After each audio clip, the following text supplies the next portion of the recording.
తప్పు చేసి దబాయిస్తే అది నిజమవుతుందని చంద్రబాబు నాయుడు అనుకుంటే అది ఆయన భ్రమే. జనాన్ని మాయ చేసినట్టు శ్రీవారిని మోసం చేయాలంటే కుదరదన్న విషయం చంద్రబాబు నాయుడు తెలుసుకోవాలి. నిన్న జగన్ గారు తన తిరుమల పర్యటన మీద స్పష్టంగా ప్రెస్ పెట్టడం జరిగింది. అయినా దాన్ని ఒప్పుకోకుండా చంద్రబాబు నాయుడు తప్పుల మీద తప్పులు చేస్తూ మళ్లీ మాట్లాడతాడు. జగన్మోహన్ రెడ్డి గారు తిరుమల రావడానికి భయపడుతున్నాడు, డిక్లరేషన్ ఇవ్వబడుతుంది కాబట్టి ఎస్కేప్ అవుతుంది. సూటిగా చంద్రబాబు నాయుడు గారికి చెప్తున్నా, చంద్రబాబు నాయుడు జగన్ గారి దమ్ము ధైర్యం గురించి రాష్ట్ర ప్రజలందరికీ బాగా నిన్న కూడా ఆయన భయపడేవాడైతే అంత ఇష్టంగా ప్రెస్ పెట్టి ఏ విధంగా తన మతం మానవత్వం, తను ఏ విధంగా బైబిల్ చదువుతారు, బయటకు వచ్చినప్పుడు ఇటీవల మనోభిప్రాయాన్ని గౌరవించి గుళ్ళకు వచ్చి చేస్తారు, అలాగే మసీదు వెళ్లి ఎలా పూజ చేస్తారు, అలాగే స్కూల్ని గౌరవించి ఎలా వాళ్ళ పూజలు చేస్తారో చెప్పడం జరిగింది. ఈ రోజు మీకు క్లియర్ గా తెలుసుకోవాల్సిన విషయం, దేవుడు అంటే భయం భక్తి లేదు కాబట్టి ఏంటనేది మీకు అర్థం కాదు. కానీ ఒక భక్తుడికి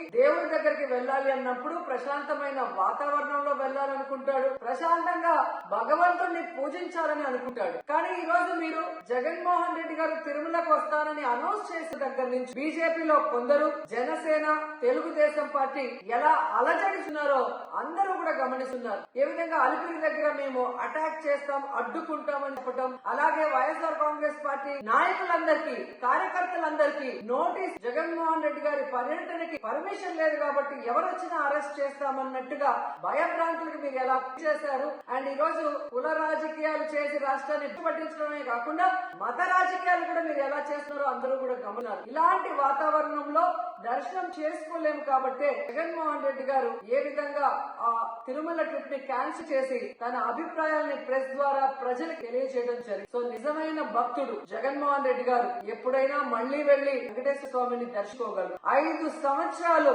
తన తండ్రి మరి ముఖ్యమంత్రిగా వెంకటేశ్వర స్వామికి పట్టు వస్త్రాలు ఇచ్చారు. జగన్మోహన్ రెడ్డి గారు 5 సంవత్సరాలు మరి పట్టు వస్త్రాలు ఇచ్చిన తర్వాత ఈ నీచమైన రాజకీయాలు చేస్తూ డిక్లరేషన్ పేరుతో మీరు మాట్లాడుతూ ఎవరు అడ్డుకున్నారు అని చెప్పి మళ్లీ దిగజారుడు రాజకీయాలు ఉన్నారు. సో భగవంతుడితో పెట్టుకున్న చంద్రబాబు నాయుడు నీతో పాటు ఆడిస్తే ఆడే వాళ్ళందరికీ కూడా భగవంతుడు గట్టిగా సమాధానం